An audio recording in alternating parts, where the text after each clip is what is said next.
Hey, welcome back to Inzarello Family Farm. So today I decided to do a fireside chat. It's probably around 18 degrees outside, snow on the ground, usual here in Wisconsin.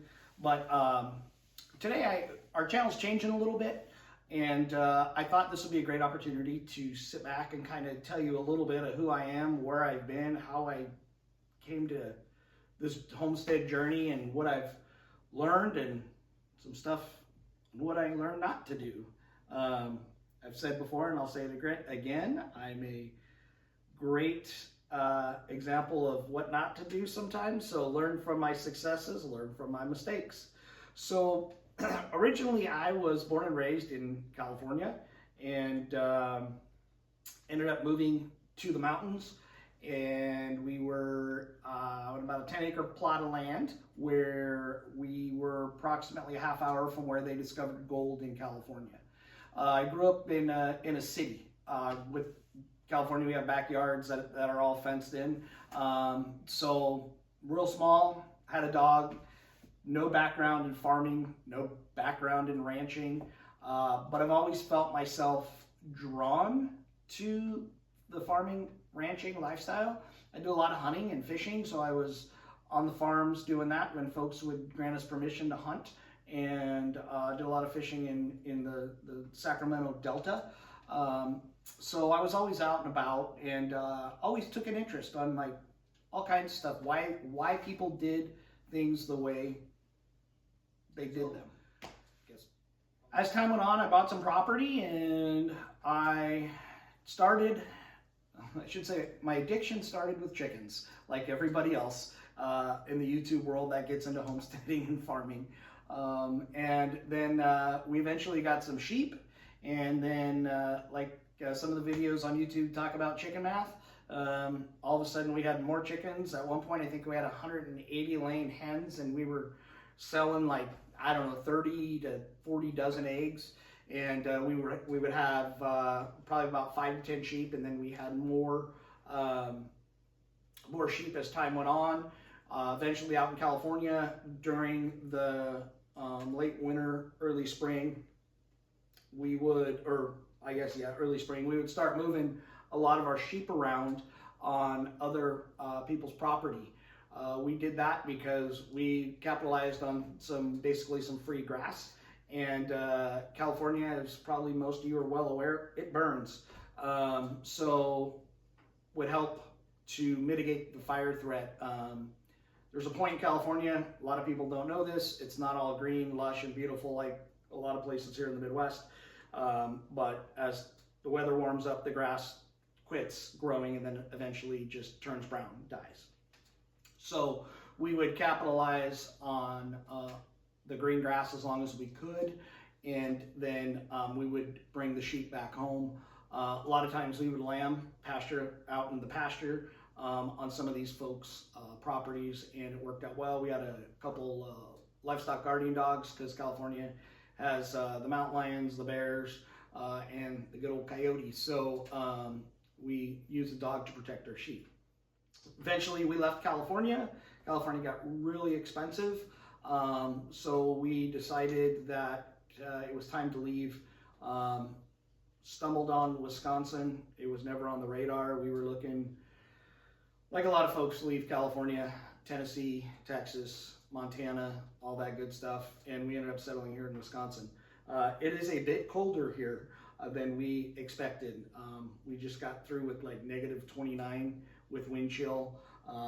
So it does get really cold here, which limits what I do, because a lot of stuff I do is out on pasture. If some of you have watched some of my previous videos, you've seen that I raise pork on pasture, I raise chickens on pasture in chicken tractors, and we rotationally graze our sheep. So that's kind of how we got here. Along the way, I was a paramedic, and I was both an EMT and a paramedic, and yes, there is a difference. And I worked in the San Francisco Bay Area, so I had the opportunity to kind of see what was behind the curtain of society, which created some concerns of stability within our food system, and as far as nutrition in our food system, all the stuff that's out there, and I'm not going to go down that rabbit hole, but we eventually wanted to take a little bit more control of what was in our food, like a lot of folks, as well as the basically the knowledge and the skills and the ability to raise and grow our own food in the event something happens. You know, I'm not a big prepper type person, and nothing against people that prep. I just do it a little differently. So we do put stuff away, but a lot of the reasons I do that is for basically the nutritional value of some of the food, as well as cost. So and some of this, not all of it, we reduce our cost mostly through our vegetables and fruits, and some through our meats and that kind of stuff. But after 2008, you know, the housing collapse and all that, and then we had COVID. We saw some of the instabilities and the fragility of our system. We all live in a box. Our food and survival depends on somebody bringing something to the grocery store. I'm not, you know, telling you anything new. So we wanted to take back a little bit more control of that, and that's why we started down the path that we went down. I'm a kind of a hope for the best, prepare for the worst type person, and that kind of gives me a peace of mind. You know, I have a family. Most of them are now gone and in college, but at the time, I wanted to know if something happened, at least I knew that I could help, you know, sustain us a little bit longer. And some of the stuff isn't like, you know, the world's ending. It's not war. It's not disease. It may just be a storm comes through and we can't go to the store for 3 or 4 days.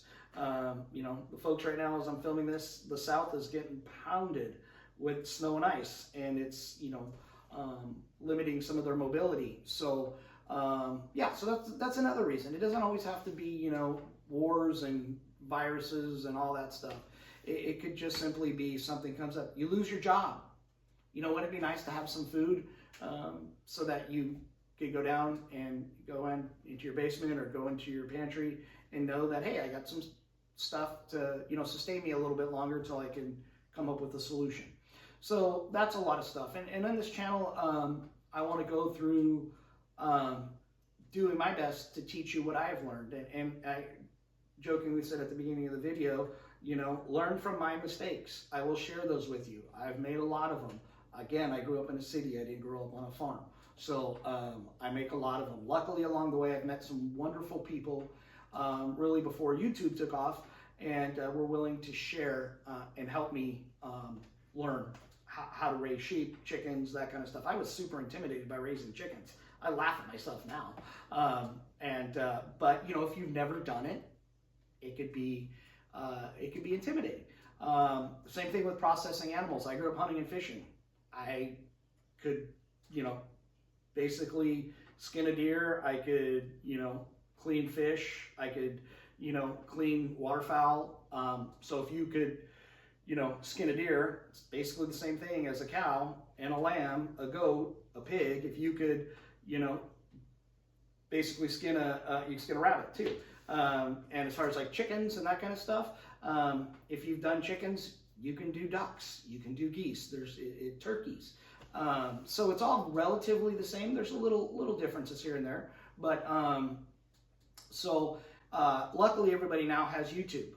There's a million channels like mine. I'm not going to sit here and tell everybody that, hey, I got all the answers. That's far from the truth, but everybody does it a little differently. A lot of folks do it differently based off where they live, based off the climate, based off the amount of land they have. You know, some folks, or most people, I guess, in the U.S. live within the suburbs or a city. Well, you're going to do things a little differently. It doesn't mean because you don't have 10 acres of land that, you know, you can't raise some vegetables. You can. A lot of times, you know, people need to consider, hey, I live in a city, I have a backyard. Well, you have a lot of vertical space you can use, you know, so, you know, keep that in mind.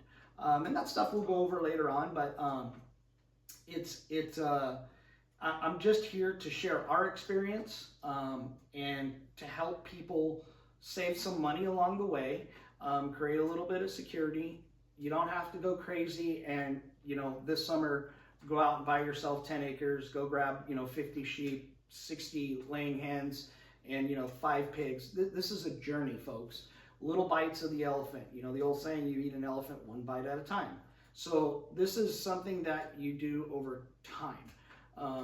You may find along the way you don't like any of it, or hey, I don't like raising laying hens. I want to do, just, pigs. I like pigs. And that's okay too. Some folks like to garden. We've kind of dabbled in a lot of different things over time. I, in California, had a 5-acre farm that we did row crops, and we sold a little bit to restaurants, and then we sold out of the front gate of the farm. So people would drive up and do a little bit of U-pick also. So I have that in my background. Again, I'm not an expert, but a lot of that I did by hand. So there's a lot you can learn from watching our channel. I'm here to answer questions. If I don't have the answer, I'll do my best to research and get you the answer. I mean, obviously with AI now and all that good stuff, it's right at our fingertips, which, is wonderful in some ways. But again, if you can take control of your food and put a little bit away, you're not having to go to the grocery store. This is a great lifestyle to get kids involved. It's very important that we pass down these skills and the knowledge to our children. A lot of them may not like it, or they may not even seem like they're paying attention, but trust me, they are. My kids like some of this, some of it they don't, and that's okay. But we wanted them to experience it. So in the event that something happened in their lifetime, at least they have the knowledge, they have something to work with, they have options, okay? So, teach your kids, make it fun for them, make it seem like they're learning, and they really don't know they're learning. That's the best. I didn't always do that. I wasn't great at that.